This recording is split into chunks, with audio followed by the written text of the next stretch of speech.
Gentlemen, Connor, your YouTube fisherman. I'm here with you on a YouTube live Q&A session, and I want to answer all your questions, comments, whatever you might have. But we're definitely gonna cover saltwater fishing 101. We're gonna talk about surf fishing, jetty pier fishing, kayak fishing, which is my favorite, obviously. So stay tuned, join in. I'm gonna wait a little bit, get a sip of my coffee. Good morning again. Gotta have my coffee, man. Morning coffee for sure.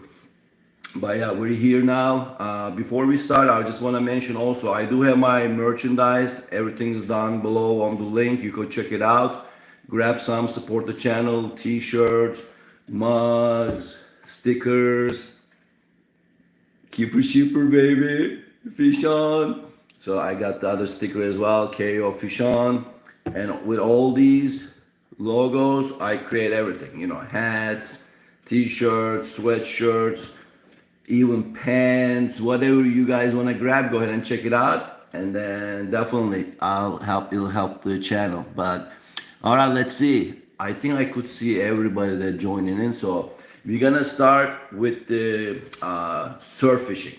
I want to cover surf fishing because now is the time that actually mullets are running. When the mullet run happens, and this happens around September, we definitely gonna take advantage of surf fishing. And the best thing that you could do, definitely have a 3 rod. That's what I would do usually. I set it up. You could have, one, two, doesn't matter, but I have a 3 rod setup, and one I use for lures or live bait, because right now, like I said, the mullet run on the trough, on the deep cut, right in front of you. That's around, right after the first sandbar. So you have the little sandbar, deep trough, and then another sandbar and another deep area. So you could see you have to look at your cuts and throughs. And for that, I set that up. It's around 30, 40 yards, so it's very easy. You just cast your lure, live bait, snook, tarpon, bluefish, Spanish mackerel, anything just basically runs there. And you could definitely catch something swimming by and going after that mullet and the bait fish. So definitely keep one for that. And the second thing, I set up 10 to 12 feet footer rods. You don't have to spend so much money. Trust me, guys. I got the H2OX metal. That's the Sports Academy rod. And it's incredible. Super sensitive tip. I like it. It casts a mile. Unbelievable. And then I pair them with 4,000, 5,000, max 6,000. Really, you don't need nothing heavier, bigger. You're not gonna cast 150 yards. Some people do. I don't. 150 yards, I really cannot cast that far. But you definitely need at least 4,000, 5,000, because you need to have a lot of line. Make sure your line is spooled well. And I use braid, 20-pound braid for all my surf fishing rod and reels.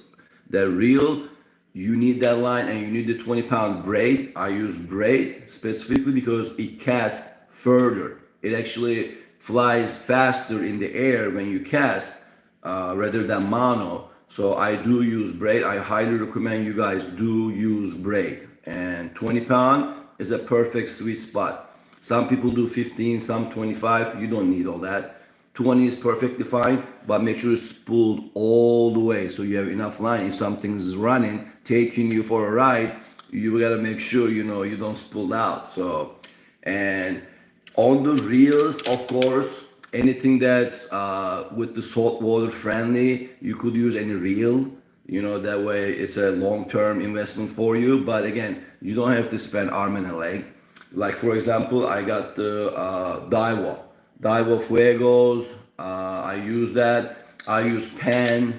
Whatever you can afford, it's fine. Trust me. There's not a crazy science into it. So once you get those done, 10 to 15, you'll be fine. And then one to cast for the lures. And just to give you an idea, like you could use 7.6 feet, medium, even medium light. But again, I would use medium just in case if you catch a nice snook tarpon something, you need a medium. And I use the same 4,000, 5,000, maybe even 3,000 reels, and just kind of cast your lure. That's my inshore. I'm gonna talk about that a little later.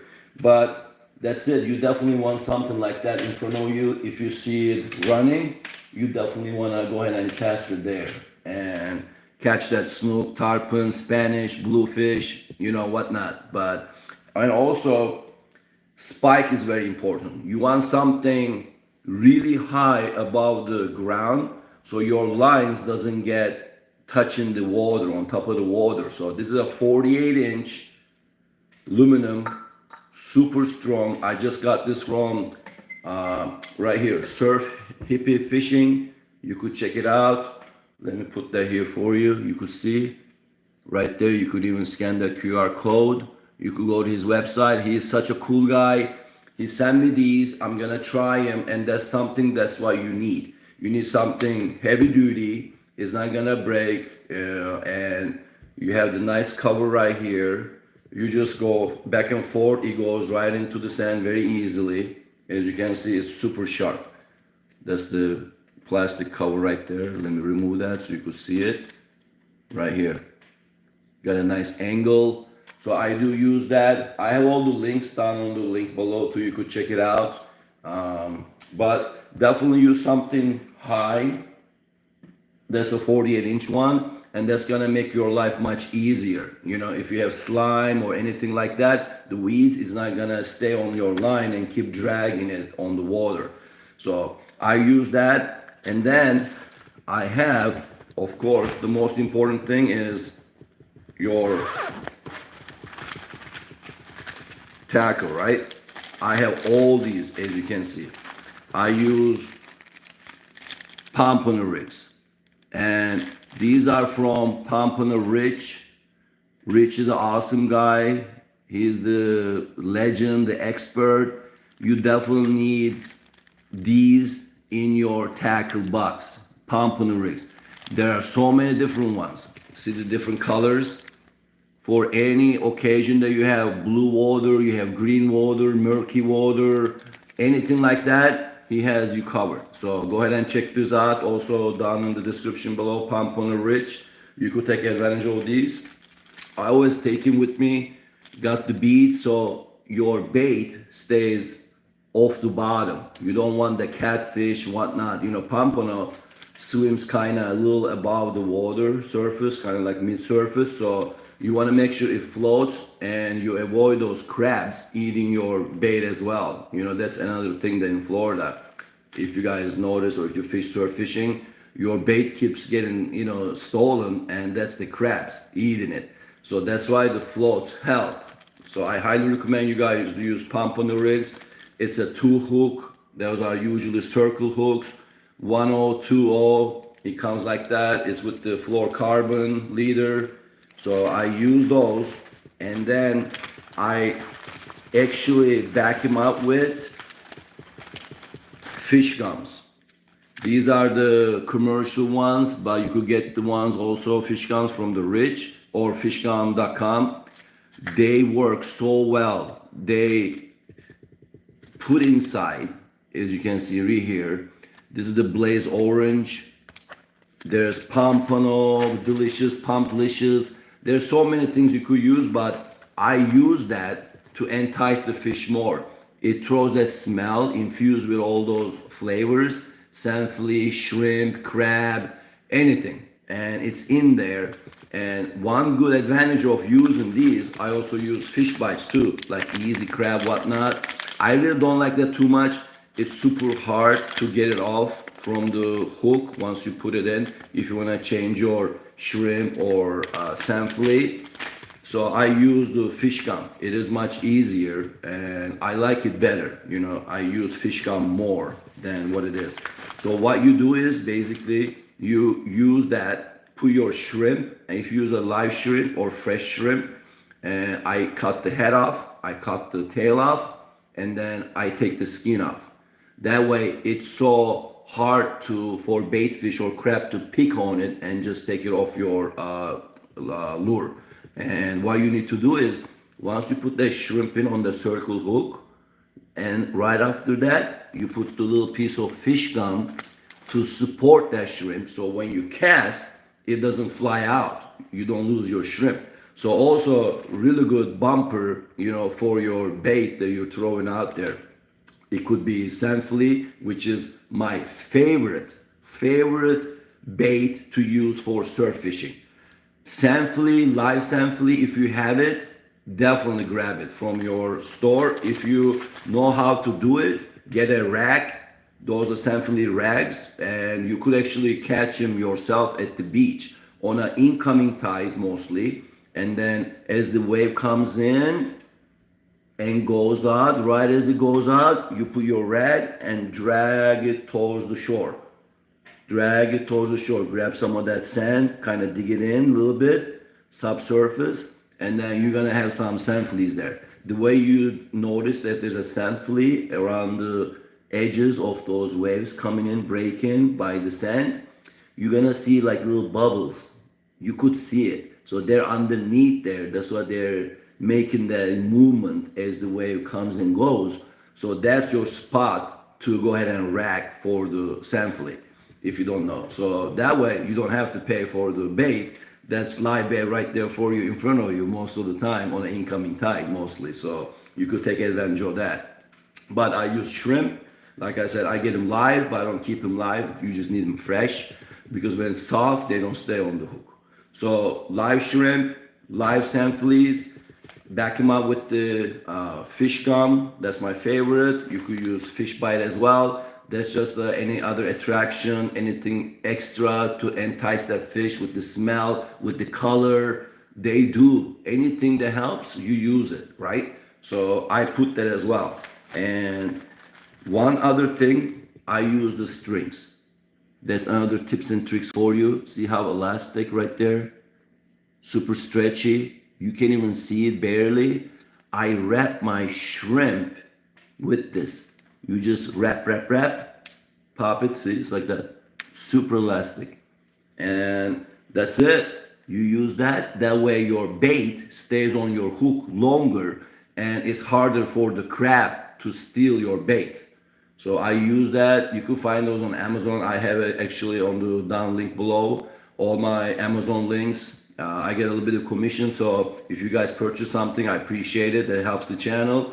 But definitely use that. That's a good tip and trick for you to keep your bait longer and you have more chance to catch nice pompon or whiting, whatnot, or bluefish. But that's your surf fishing setup. Like I said, it's very simple. Let me see. Yeah, that's it. So that's the surf fishing. Let me see. I think somebody made a comment. I don't want to miss those comments. Okay, perfect. Do I see it? How do I see it? Okay, live chat, everything. Perfect. All right, good. Great info. What's the craziest thing you have ever caught while fishing? The craziest thing that I caught while I was fishing, I'll tell you that you're gonna be like, what? I was at Playa Linda Beach, surf fishing, and I thought I caught something big. I was so heavy, I'm like, what the hell is this? So I kept reeling. It was Messi's number 10 Barcelona jersey. I could not believe my eyes. I'm like, what the hell? I actually caught number 10 Messi Barcelona jersey, the soccer player. So that was the wildest thing that I really caught, So, but thanks for the question. I appreciate it. Let me see. Thanks for the advice. That is crazy, I know. Tom Prusher, what's up, buddy? Welcome to the channel. I don't know what's going on with my comments. I press it, but then it goes away. It's glitching. But anyways, I do see now. I have to press and hold. It's weird. It's okay. I got it now. It's my first live stream, so hang in there with me, guys. All right. That's crazy. That's awesome. Cool. All right, but as it comes, I'll just kind of press and hold, I guess, the phone and look at it. But that's your surf fishing setup. I hope that helps you. You know, I'm here to show you guys, help you guys as much as I can, so that way you can catch fish too. There's a lot of fish out there. Some people, they keep everything like a secret, like a so crazy secret. Oh my God, I don't show this. I hide this. I don't show my bait. I don't show my lure. Why? Well, what the hell are you doing? Like, why? Why not? Like, that's crazy to me. I don't get that. That's how I learned how to fish here. I watched lots of YouTube videos and I kept learning. That's how I learned. I just went out there, try, fail, try again, different style, different methods, kept watching, and that's what you do. So I'm trying to help everybody that started just new fishing, saltwater fishing. Maybe you always bass fish and you want to saltwater fish now, you don't know where to start. There you go. So that's what you do. The another thing that I want to talk about surf fishing before I forget. Yeah, sure. You got the rod, you got the reel, you got the pompano rig. It's easy, right? Fine. That's basic. Yeah, shrimp, live sand flea, put the fish cam in front of the shrimp in sand flea so it doesn't fly away. Good. But then where do I go? What do I do? When do I go? Right? That's the important question. And that's what makes it or breaks it for you. You have a good day or bad day. And that's the key to your success for me, really. The most important subject when it comes to that is when. And that's for me, you know, that's my opinion, that's my experience. Again, everybody's different. First thing in the morning with the first light on an incoming tide. Maybe high tide, it's too late. If I'm there high tide early, I feel like I missed the bite already. Because incoming tide, the water's moving in, right?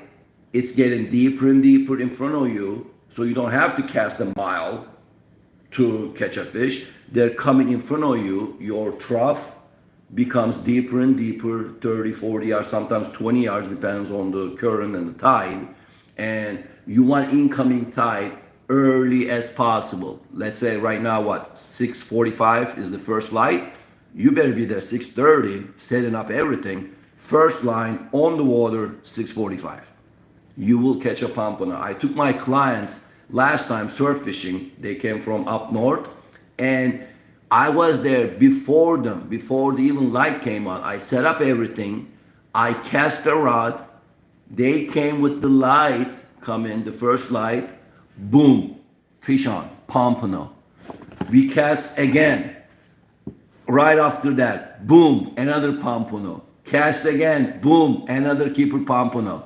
I'm telling you guys. And after an hour, bite stop. Because then you lose the incoming tide, then becomes a slack tide, and then starts going outgoing tide. Of course, you could still catch a fish, but that is your golden time, golden moment to catch, especially now when the weather's hot in Florida. That is your best time. And if you want to switch it around, evening time on an incoming tide before it gets dark, that is also your good time to fish for the nice pompano, whiting, whatnot, whatever, you know, snook they're passing by. Because now all the fish are closer. They come for that bait fish going through the trough. They're in front of you. Like I said, you don't have to cast a mile, 150 yards, 200 yards. Some people do. Good for you. I can't. You know, I don't have to. I still catch everything that I need to catch. Timing is the most important. So that's why I highly recommend to you going there early. And what to look for, every beach is different. Look for the watercolor. If the watercolor is really green, really murky, you're not catching anything other than catfish, shark, maybe occasional bluefish. That's it. So look for that nice kind of greenish bluish. Of course, blue better. You know, the bluer the better for you. So look for that. If you want to stop by at that location and you see the water, keep moving, more down, more up. I know it takes a little time, but you don't want to stay there and not catch anything all day long and like thinking what the hell happened. You almost, if you look from the pier that you're coming in, you see the water green, turns into blue, goes again green, blue. It changes. And that's what the fish looks for. They look for better water, clean water, more oxygen, and it's better for them. So you gotta think almost like a fish. What would I do? I wanna be in the deep zone to eat that bait fish. It's like a highway, that trough. So think like a fish. I mean, I don't know if that helps, but that's what I look for. So I go in that spot, and then once I keep going to different spots, oh, this place not that good, that place is good. Like for example, Cocoa Beach, right? Everybody loves Cocoa Beach. It's a nice, famous area, whatnot. You're gonna catch crap there, nothing. By luck, yeah, maybe you catch some stuff, but Cocoa Beach is flat. All the way you go 2 miles, it's flat. No deep cuts, no pockets, no sandbars like crazy. So that's a low effect beach. You want to get a high effect beach, right? You want the high effect means you have lots of stuff underneath. You have deep cuts, you have sandbars going in deep in under and like that. That's what you need that zone, high zone, not the low zone. So Cocoa Beach, skip. Either go more north by Playa Linda Beach, Ormond Beach, or go all the way down Melbourne, Sebastian area and keep going, because that's where you're gonna be catching more fish, I guarantee you. Cocoa Beach is flat. Who fishes there? People retire, they come from their house, they walk from their condo, they sit there, put the rod there, soak the bait all day long. That's all you're gonna be doing at Cocoa Beach. But anyway, so that's your surf fishing. I thought that helps. Let me see. Man, why can I see these comments unless I press and hold? That's ridiculous. I don't know. But on the next one, I'm sure I'll figure it out. Here we go. What is the best setup for the pier? Had a good trip in the Panhandle last month. Hammer Tiger. Oh man, those Hammer Tigers are fun. Tarpon. Yep, definitely. Structure to hold fish. That's right. The best setup for pier. Okay, best set. Well, so let's talk about the pier and jetty now. We cover all the surf fishing, so let's go into the pier and jetty fishing. As you guys know, I used to go to Cocoa Beach. If you look at my previous videos, and we caught so many fish there. Oh my God, it was blessed. And now they killed it for money. They just want to bring more tourists, more tables, restaurants, whatnot. And they close it down. Cocoa Beach Pier, you cannot fish any longer there. And pier, for me, traditional fishing pier, you have to be able to fish. It's a pier, but greed, they messed it up, so you can't fish anymore. I used to catch everything there. I mean everything, nice redfish, snook, whiting, pompano, sheepshead, all that, because its structure holds the fish. So you're there, it's there, especially on an incoming tide, moving tide. So when it comes to that, I highly recommend you guys definitely using one rod for lure.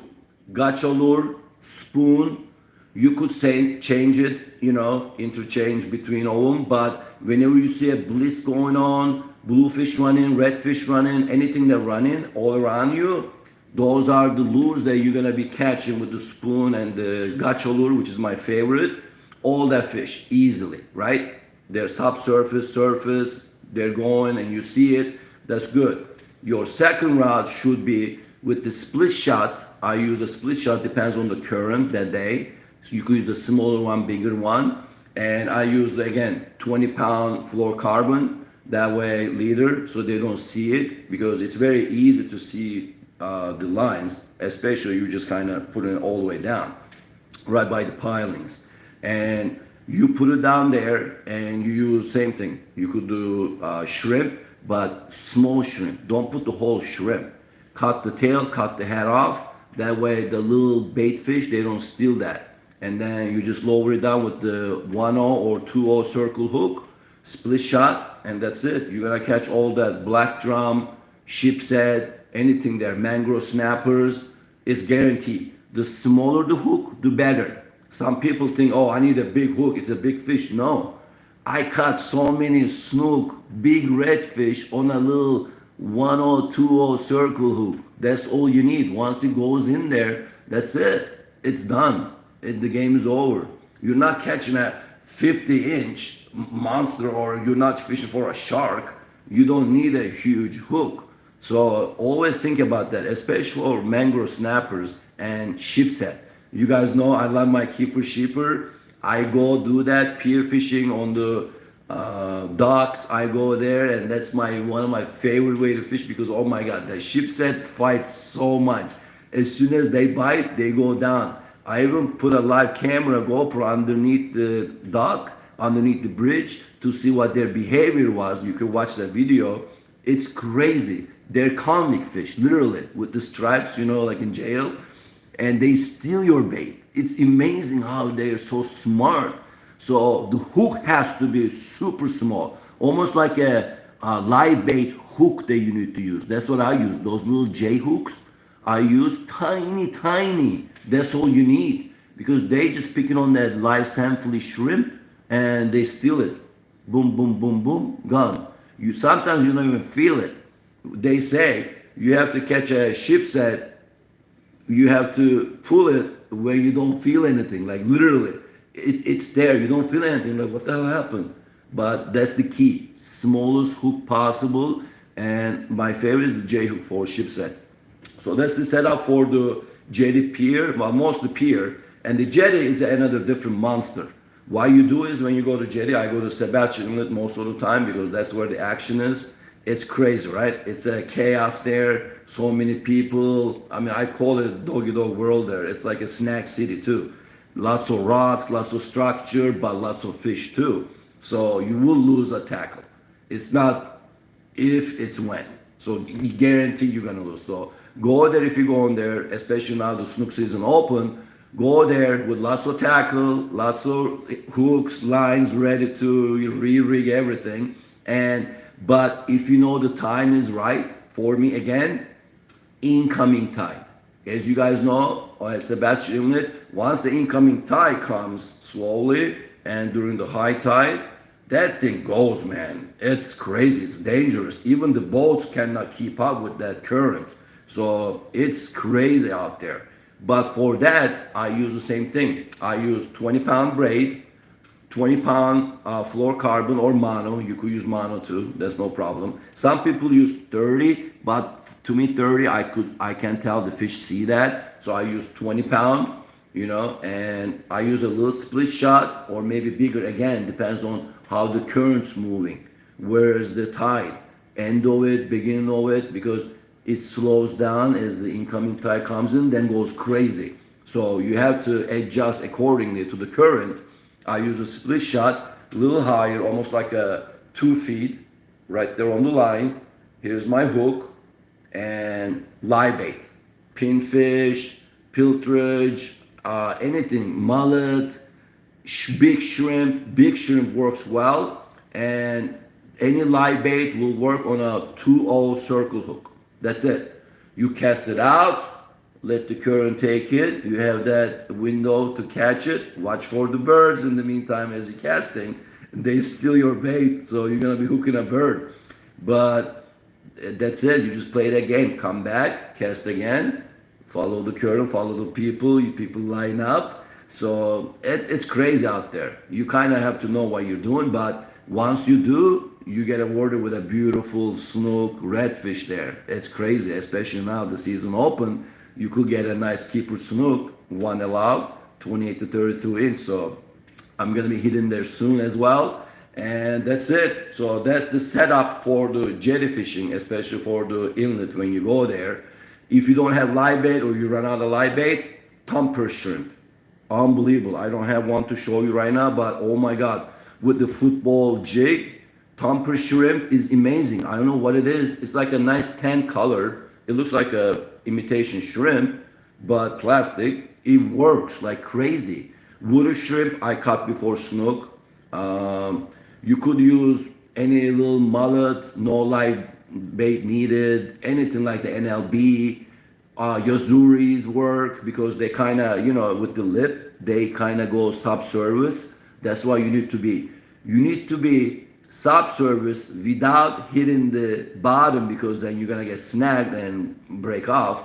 So you have to play that game. That's why it's important which split shot to pick and choose.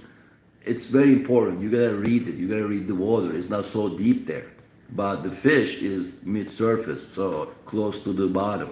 But that's it. That's your pier surf fishing. Let me see. Anybody ask question?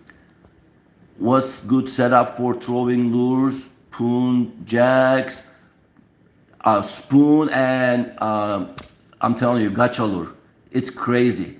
You wanna do that, and you wanna use jacks. Jacks reacts to anything, really.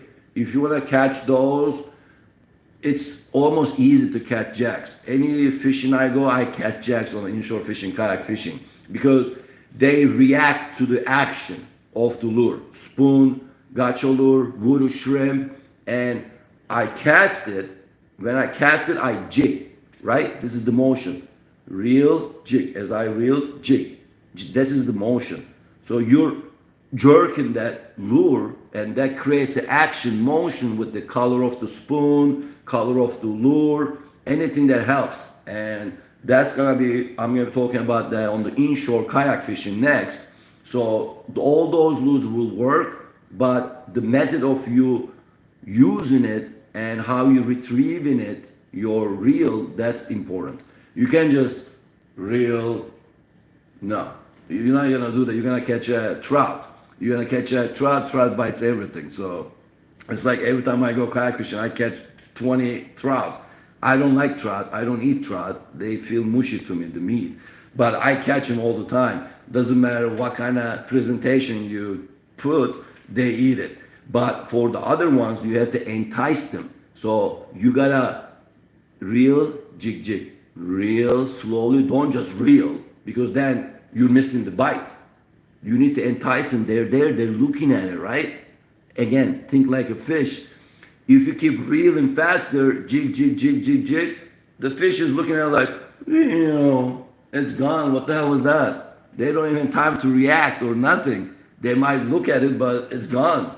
So slow everything down. I know it's hard. You're fishing. You're thinking, oh my God, my time. I got to go back home. I got to do this. I got to do that. But no, slow it down. Take your time. We're fishing. We're enjoying. This is our time, right? We work so hard to do this thing. And now we're actually out there doing it. Don't rush it, guys. That's the biggest recommendation to you guys that are out there. I've been talking about on my videos too, if you guys can see. Take your time. You work that mangrove line. You saw moving, water, bait jumping. Go back. Go back again, work it again. It's okay. Cast it, right? Reel halfway, jig, jig. Half, jig, jig, pause. Jig, jig, pause, reel. Slow, entice the fish. Most of the time what happens, you use on the top water, I'm gonna talk about that right now.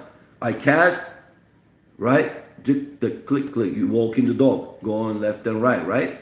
Walk in the dog. And then you stop. That's it, pause it.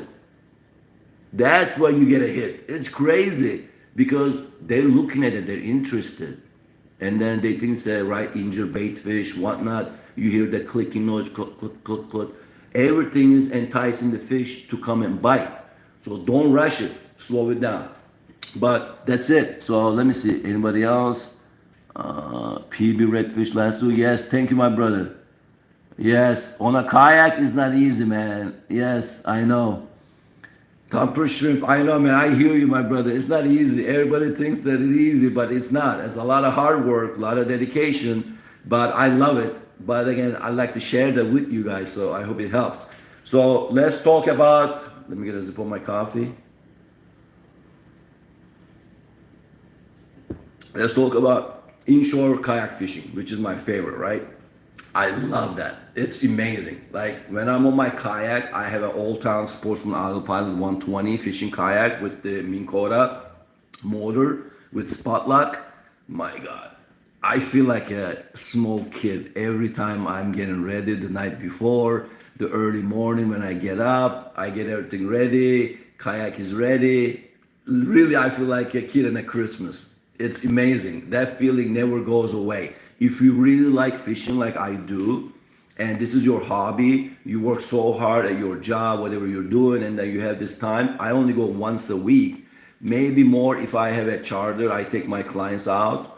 That's different, because then I'm there to help them out. I'm fishing, but I'm not really fishing. So, but when I go out, that feeling is just amazing. Like, I love it, especially with the old town I have. It makes it so much easier with the spot lock, with the remote in my hand.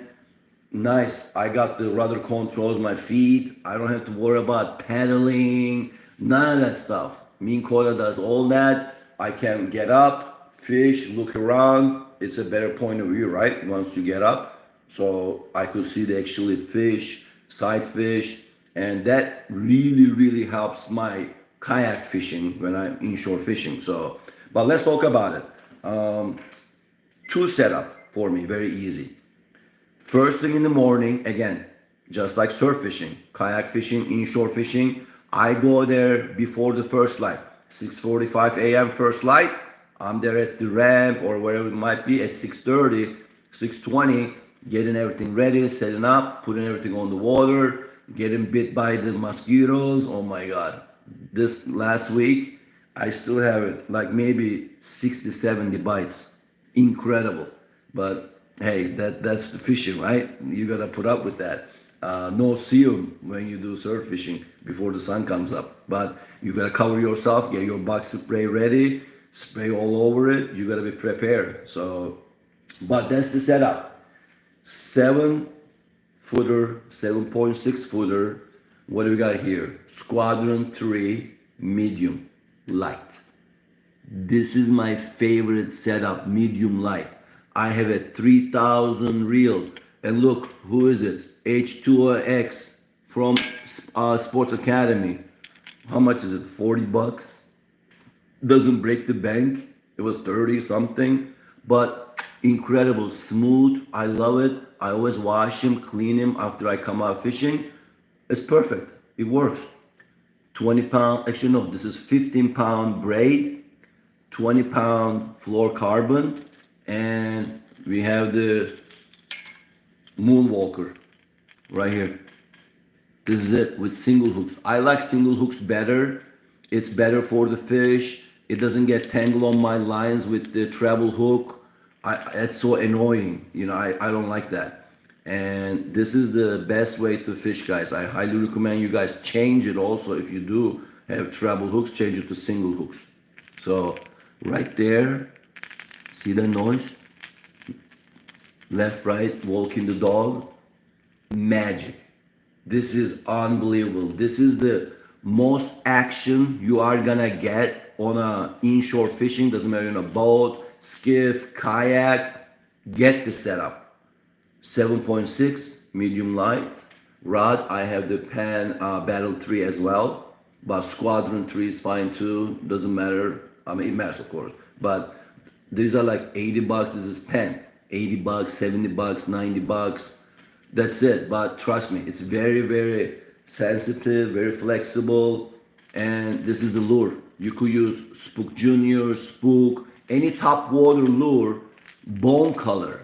I don't know what it is with bone color. It really attracts the fish first thing in the morning. So this is what I use.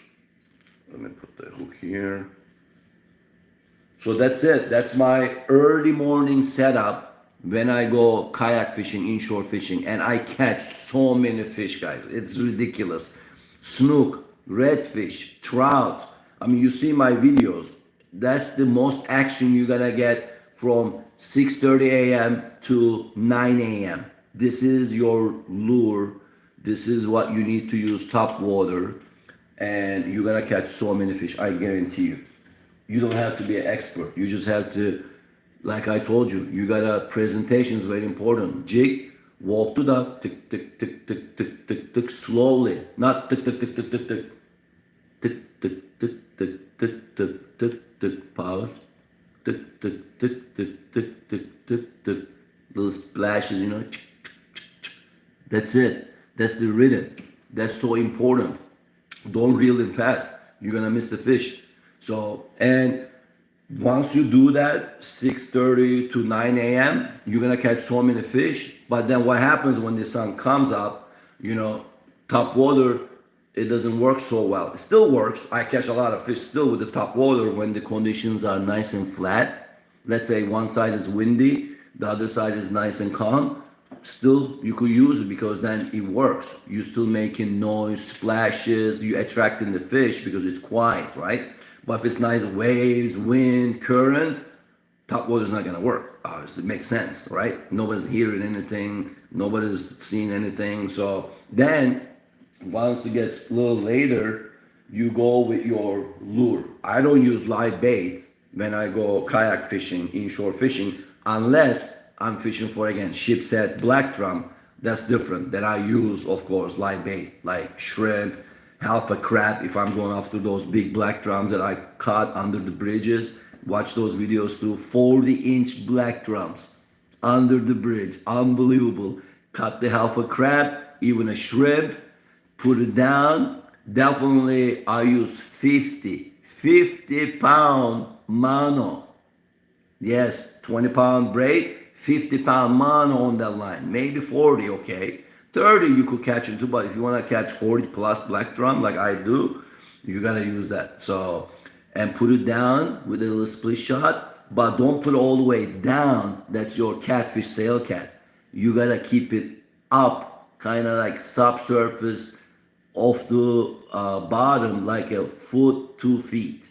That's the magic spot for the black drum. And you put it down, game is over. You're gonna catch 50 sail catfish.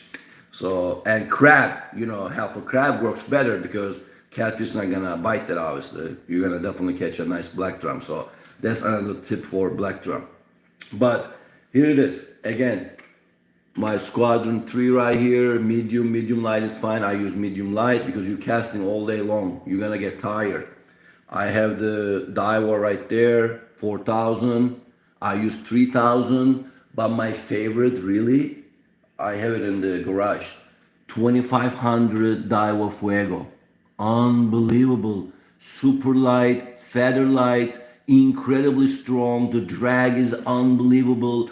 I catch 30 plus redfish on that many times with no problem. The most important thing, you gotta set your drag. Not too tight. See, you come in, that's good. Drag is coming out, but not too easy. Not too tight, not too loose.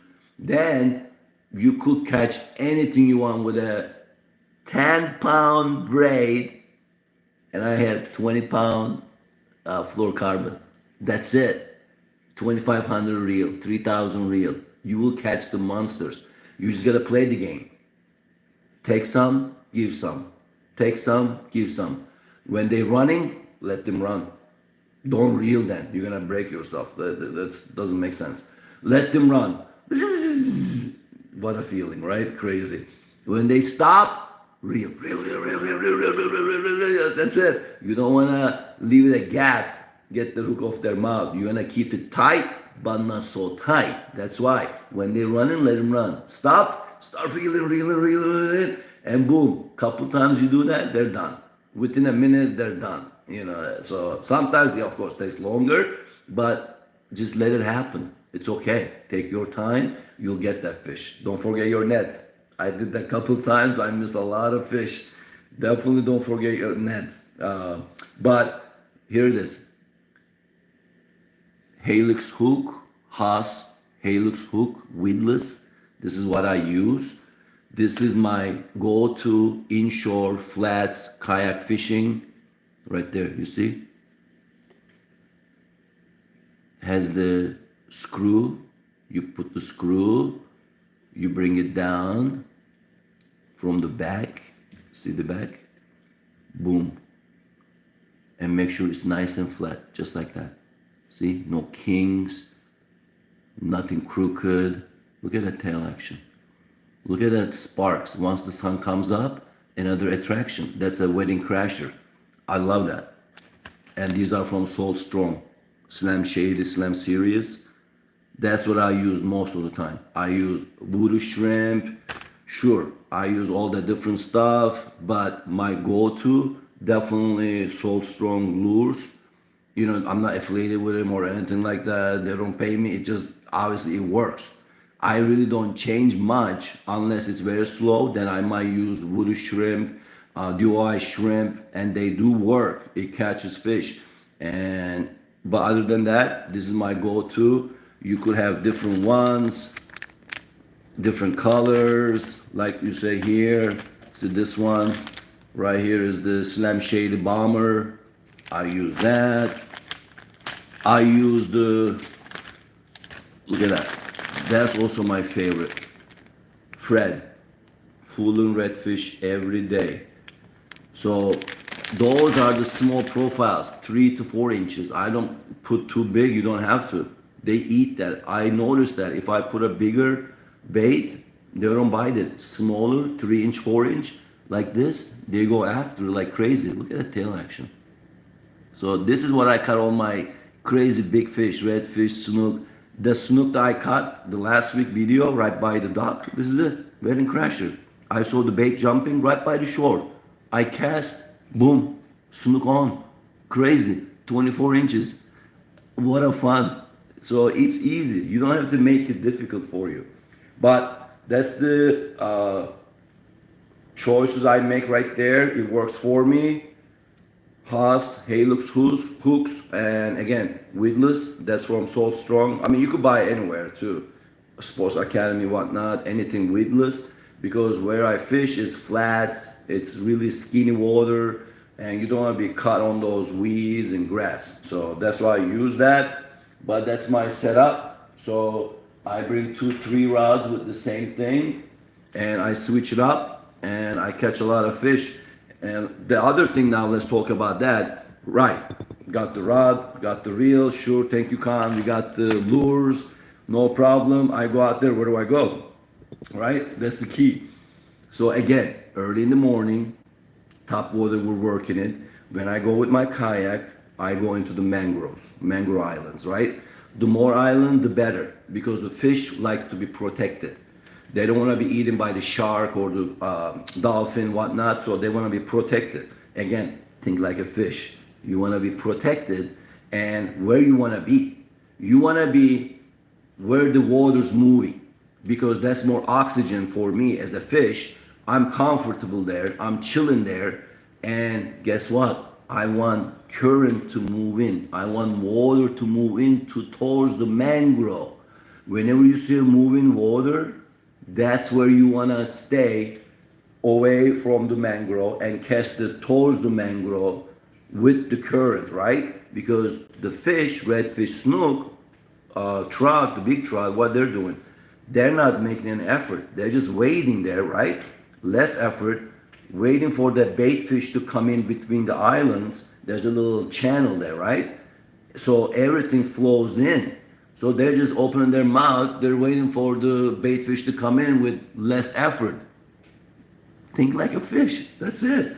So I look for that. I look for that current. Water moves, fish moves. You have flat dead. I went 2 days ago.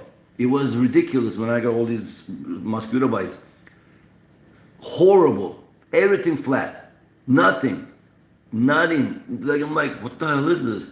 And I caught 3 redfish, missed the 1 big snook and 1 nice big trout, 24 inch. But that was it. There wasn't too much action because the water's not moving. No oxygen for the fish. So they go out. They go out to the channel. They go out to the river. And that's the key. You know, you gotta look for those things. So what you do, look for the current moving in. Again, early in the morning is the best because the sun is not up, so they're by the shallows. When it gets hot, they go deeper into the deep pockets because it gets too hot. They want to cool down.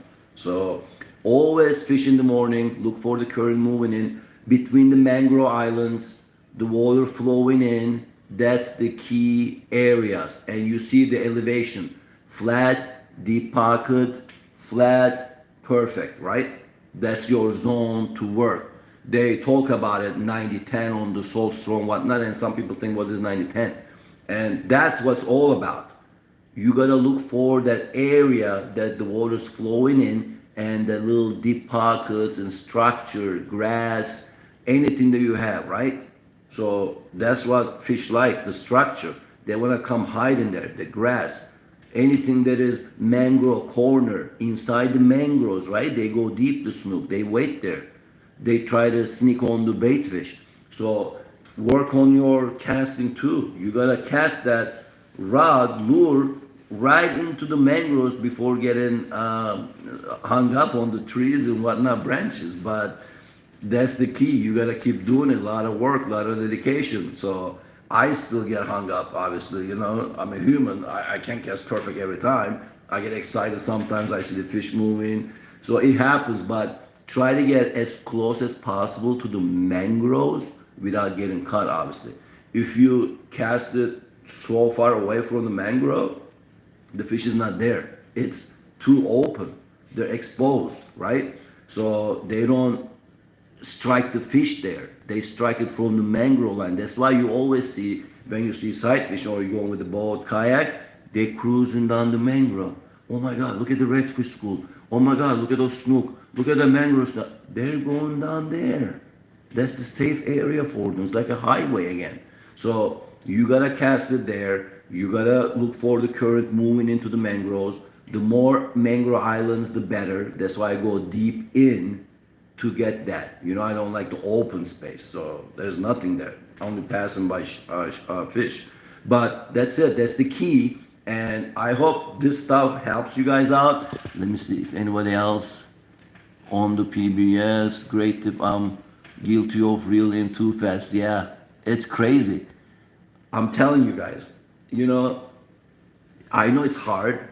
It's your time, right? We're almost like feel like we're wasting the time. Let me go here. Let me go there. But slow it down, man. Please. It makes a huge difference between you missing that bite, missing that big catch of your lifetime, and just not catching anything. It really makes a difference. So please slow it down, enjoy, go out there. Again, this is our time. This is what we do, what we love. So take your time, cast it. Again, the rhythm. Pause. Same thing with the lure that I throw, right? So strong wedding crasher. Cast, jig, jig, jig, jig. Look, I'm pausing. Jig, jig, jig, jig. Because that action with the tail and everything, with the sparks, like, you're making that action. Wait. Boom. You're gonna get a hit. It's like, I love that anticipation, especially on the top water. I get excited, I'm talking about it. It's crazy. That top water early morning, man, I cast it right, walking the dog, chick, chick, chick, chick, chick, chick. The anticipation, I'm waiting for the blow up, and then the fish comes out of the water like, you're like, holy crap, what just happened? I love that feeling, man. So it's crazy. Slow it down. Do that. Like 2 days ago when I went there, I missed that big snook. I swear, I cast it to the mangrove. I never seen this in my life. I fish all my life. It was unbelievable. I cast it right under the mangrove, right? I'm jigging, walking the dog. Chick, chick, chick. The third one, not even started. Snook comes out, hits it, right? And jumps lateral on top of the water. Not like this. Usually they come and, you know, bite. And then they go, whatever. He missed it. A big blow up. And I see the snook like this. Maybe 35 to 40 inch. Incredible body. Like off the water. Boom. Splash down. I'm like, what the hell just happened? And I wasn't recording because I was just, you know, casting whatever. It was unbelievable. So crazy things that you see when you fish. Obviously, I never seen a snook lateral, like parallel from the water, jumped up almost like a 2 feet and went down flat. I'm like, what the hell? Like he belly hopped into the water. It was crazy. But again, that's it. I mean, I hope this helped you guys out. Surf fishing, kayak fishing, jetty pier fishing. And I just want to help out you guys. You guys some catch fish. And if you did help, you know, I'm happy. I'm glad that it did. Thanks for tuning in again. Appreciate it. I'll see you guys on the next video. And hopefully we'll catch some nice fish. Tight line, everyone.